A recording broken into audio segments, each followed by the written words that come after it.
Hello everyone, today we have new video review, and as you can see this time we got this big guy for the review.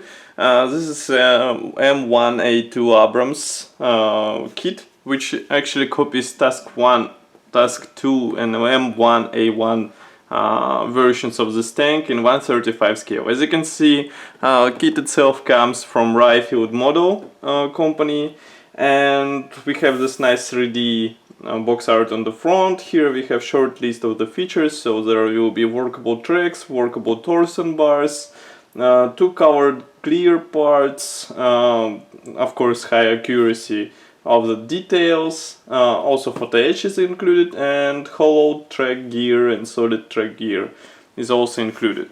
So on the sides we can find some of the features of this model. So for example, here you can see the PE fret, you can see decals, you can see this workable tracks which were mentioned before, you can see the main barrel, which actually even here looks better than the one which is offered in the main rival from the Menk.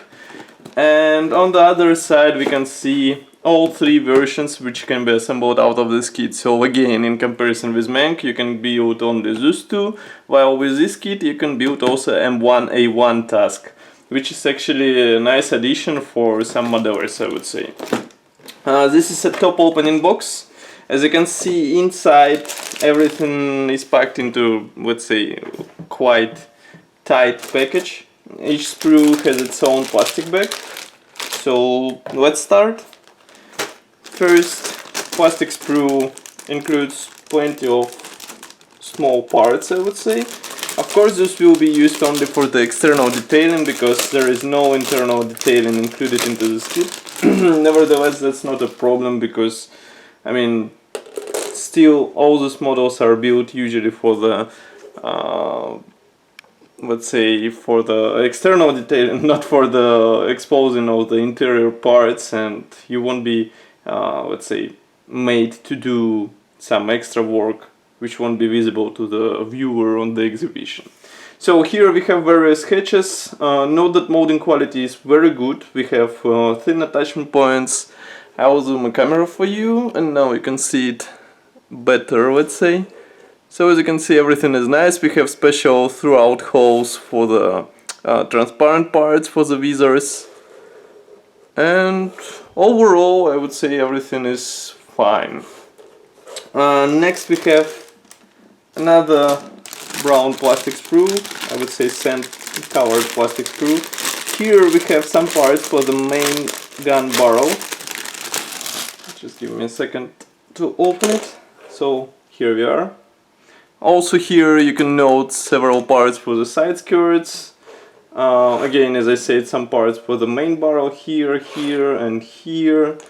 And also we have the towing bar, which should be attached on the front. Note that it's molded as one piece, and attachment points are thin enough in order to carefully separate it and have it ready for installation. Next we have, we have a bigger plastic sprue, and you can guess that it's dedicated for the elements of the external armor. I'm happy to see that manufacturer decided to replicate this as a one-piece parts. Here you can see them. And also here you can see some shields for the commander, which are part of the TUSK system, and here you can see some others. Of course, again, we have special slots for the transparent elements, so you can insert them, mask them. As far as I know, masks are not included, unfortunately, so you will have to mask all those clear parts by yourself. But again, I mean, show me the kit which does include the masks for those transparent parts. I mean, when we look on the Menk, for example, they even removed the masks, the template for the road views painting, so there is nothing to complain, I would say, here. This sprue, as you can see, is wholly dedicated for the turret parts. Turret is quite large on the Abrams, as we know. Here we have separate hatches, some parts for the visors, and overall molding quality is very nice. You can notice that there is a replication of the casting surface, I would say, and also here we have some special brackets for the external storage, which is usually attached to the turret. Next we have two similar plastic sprues. These contain suspension parts together with road wheels and torsion bars. So here we are. Note that drive sprockets are attached with this quite interesting method. So it's not a straight connection, it's angled connection. I'm not sure how it will benefit the, let's say, the model. Maybe it will be easier to cut this off, but manufacturer decided to choose such attachment for those parts. Next we have two more absolutely similar plastic parts on the identical plastic frames. Just give me a second. Here we have some minor equipment for the tank. For example, here we have a machine gun. Here we have a fuel cans. Note that fuel cans look really nice, and that's quite nice addition for the kit, I would say. Lower hull part is designed as a separate one-piece part, so you won't have to waste your time with alignment. You have it ready for installation. Here it is, quite large. I can even show with my hand, so as you can see it's almost as my hand. On the bottom surface is quite plain. On the sides we have special slots for the suspension elements, because these are molded separately. And of course the back wall will be assembled out of separate parts. Inside there is almost nothing, because as I said, there is no interior detailing, and you won't have to install anything inside. Track parts are supplied on those two gray plastic sprues. As you can see, this one contains, as far as I can guess, pins, and this one carries the rubber parts for the tracks. Everything is molded nicely, and I hope assembly will be easy as well, because sometimes tracks, the separate link tracks are really tricky in assembly. Transparent parts, there are two sprues from different colors. Both are packed into the same plastic bag, and here you can see them.